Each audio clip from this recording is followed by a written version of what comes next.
Friends, good afternoon to all of you. Class 11th last meeting में हमने relations और उसके टाइप्स के बारे में कुछ पढ़ा था और आई थिंक आपको समझ में भी आया होगा, आई होप आपको समझ में आया होगा। और इसी सीक्वेंस में आगे बढ़ते हुए मैं आपको आज छोटा सा टॉपिक है, मतलब मैं प्रॉब्लम्स ऑन रिलेशंस के बारे में डिस्कस करने वाला हूँ। सिंपल से क्वेश्चंस हैं बट आपके सामने रखने ज़रूरी है ताकि आपको उसमें समझ में आ जाए कि हमें करना क्या है। सो फर्स्ट ऑफ ऑल आपको बताइए रिलेशंस के बारे में आपको बताया था कि कैसे रोस्टर स्टेटमेंट फॉर्म होती है, कैसे इसको रोस्टर में चेंज करना होता है। With the help of example we have discussed yesterday too about the domain range and the codomain of R. The same way I am using here the concept is this, that is first of all we have any question that's A is any set, okay, 1 2 3 4 up to 14 elements are there. Define relation R from A to A, what it mean, मतलब relation define किया जा रहा है, A to A define किया जा रहा है। Be careful about it. By R is equal to xy such that 3x minus y equal to 0, where xy belongs to A. Okay, मतलब ये ध्यान रखना है आपको कि यहाँ पर जो relation define किया गया है, be careful students, मैं क्या बोल रहा हूँ, यहाँ पर जो relation define किया गया है, A to A define किया गया है, इसका मतलब समझ रहे हो कि डोमेन यहाँ पर A है, यानी कि सेट A है आपका, A और सेकंड सेट भी A है, तो A टू A आपको जाना है। क्लियर? फर्स्ट सेट B और सेकंड सेट भी A, तो इसका मतलब R सबसेट होगा किसका?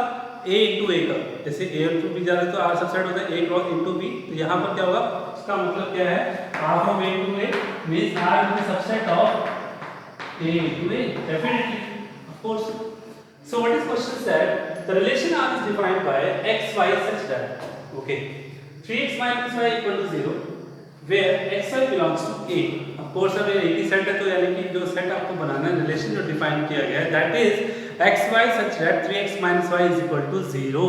So what we have to do in this, write its domain, codomain and range. Okay, तो domain, range and codomain को find out करना है, okay, but right now we have the relation that is 3x minus y equal to 0. तो क्या करना है, first of all solve करना है यार इसको, ये सेगमेंटल फॉर्म में, इसको चेंज करने वाले रोस्टर फॉर्म में। 3x minus y equal to 0 gives us y equal to 3x. Of course y की वैल्यू कब आएगी, जब आप एक्सक्लूड करोगे। x और y दोनों कहां से बिलोंग कर रहे हैं, सेट A से। इट मींस x की स्टार्टिंग की वैल्यू मैं यूज करने वाला हूं, that is 1, okay, starting from 1। So put here x equal to 1, put here x equal to 1, but we get y equal to 3, okay, set A से belong कर रहा है। मतलब x की वैल्यू डिसाइड कर देगी कि y की वैल्यू सेट A में आ रही है कि नहीं आ रही है। जब तक आ रही है तब तक ओके है, नहीं आ रही तो इसका मतलब x की वैल्यू भी वहां नहीं पुट कर पाएंगे, okay okay. So x equal to 1 gives y equal to 3, x equal to 2 gives y equal to 6, x equal to 3 gives y equal to 9, x equal to 4 gives y equal to 12, when x equal to 5 gives y equal to 15, not belongs to A. It means the values of x is stopped still at 4. It means यहाँ पर relation define होने वाला है, of course relation x और y के बीच में है, और x और y डिसाइड हो चुके हैं यहाँ पर कि कितना आप उनको पुट कर सकते हो।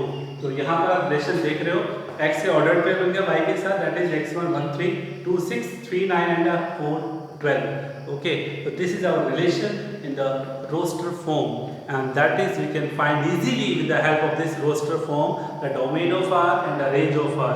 You know very well, in the ordered pair, every first element of the ordered pair gives us domain, every second element of the ordered pair gives us range, and the third but not least, that is यहाँ पर क्या हो रहा है, जो codomain है, आपको पता है कोडोमेन, मैंने आपको बताया, the second set is always called the codomain of the relation.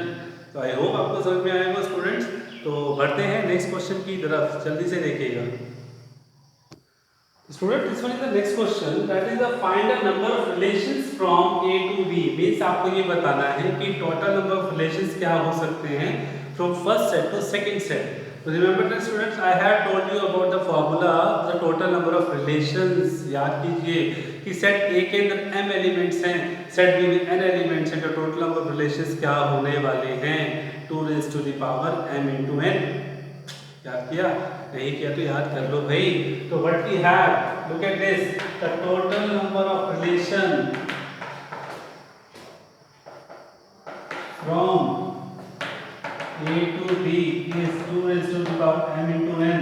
m is the number of element of first set and is the number of element of second set, okay.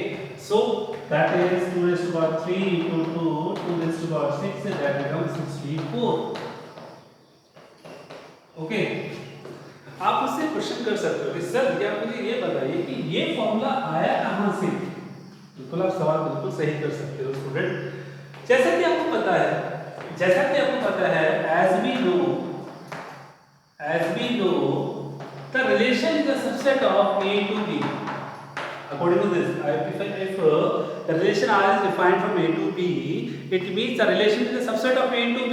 Of course, subset. What I talked about subset. Okay, very good. So look at this subset of which one? A to B. यानी कि R जो है वो subset होगा A to B का।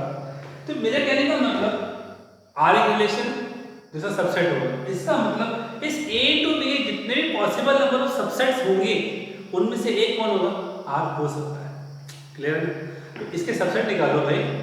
इसके subset से याद दिलाओ, सबसेट वाला कॉन्सेप्ट याद कीजिए कि एक कोई सेट है उसमें p एलिमेंट है, तो नंबर ऑफ सबसेट का फॉर्मूला क्या होता है? 2 raised to power p। याद करो, बताया ना पावर सेट से सेट ऑफ ऑल सबसेट वाला 2 raised to power n वाला फॉर्मूला था कि सेट A के अंदर n एलिमेंट्स हैं तो उसके टोटल सबसेट्स कितने बनेंगे? 2 raised to power n। तो सेम हियर स्टूडेंट्स, यहाँ पर सेट कौन है? A to B। इसमें कितने एलिमेंट्स हैं भैया? A to B में पता नहीं क्या कैसे निकालते हैं? इसमें m एलिमेंट्स हैं, इसमें n एलिमेंट्स हैं, तो टोटल A to B में कितने एलिमेंट्स हो गए? mn। याद करो, बताया है, ऑलरेडी बताया students. So A to B have m into mn elements. It means total number of subset will be of this according to this. If set A has p elements, total number of subset 2 raised to power p. If set A to B have m into n elements, so it means the total number of subset of this one is 2 raised to the power mn. The same formula is followed. Okay, तो इसके कितने भी possible subsets होंगे, इसका मतलब से एक कौन होगा? रिलेशन। और क्योंकि मैंने आपसे पूछा है total number of relation, find number of relations कितने बनने वाले हैं, तो यार कितने पॉसिबल सबसेट्स होंगे, and that's why we are using the formula 2 raised to the power mn। Okay, clear? दूसरा पॉइंट, तीसरा, अगर एक ही सेट हुआ तो कुछ भी नहीं है यार, एक ही सेट हुआ तो n भी m से रिप्लेस हो जाएगा। Means A has m elements, from A to A we are defining, तो A is another m elements, so m into m, so become the relation R from A to A become 2 raised to power m square, simple as that। m square कैसे हुआ? अरे 2 raised to power mn था ना, मैंने n को किससे replace किया? m से, and that become 2 raised to power m square। That is the total number of relations, simple as that। So students, just follow this rule and find a total number of relations। Let's proceed to the next question, have a look। So student, this one is a new question for us and you too also, कि जो मैंने आपको types of relation बताए थे ना, उन types of relation से कैसे आप इनको फाइंड आउट कर सकते हो, बिल्कुल ध्यान से देखिए, चेक करना है। Let R be a relation defined from n to n, means natural to natural, and that is R equal to xy such that x less than y। means relation जो डिफाइन किया गया है x और y के बीच में वो क्या है? that is x less than y, xy belongs to n, that is natural number। but it said check whether the given relation is reflexive, symmetric and transitive। and you know the types of relations we have discussed about the reflexive, so just use the definition of that and you will check that this relation, given relation is reflexive or not। simple question है, बिल्कुल ध्यान से देखिएगा। so first of all we have R is defined from n to n। इसका मतलब ये हो कि R सबसेट होगा, फोर्स होगा, n to n समझ गए, नेचुरल टू नेचुरल। n कौन है? Set of all natural number, n is the set of all natural number। so first of all we will check the reflexivity।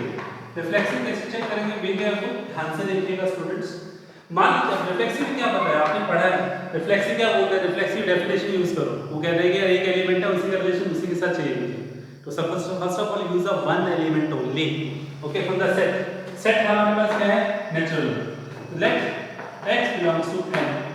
Okay, now according to reflexivity that is said x belongs to r, मतलब y की जगह replace कौन हो गया?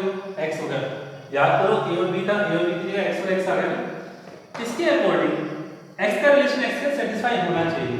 Relation क्या given है? Relation given है कि x इज y है, इसका मतलब x और y की जगह x आ गया, तो y को रिप्लेस कर दिया जाता है x से। So what we get? x less than x। This definition You have to check this definition whether satisfy the given relation or not. So what I have done, that is y is replaced by x and we get that is x less than x, which is not possible. It means every number cannot be less than itself. देखो ना ध्यान से यार, x cannot be less than itself.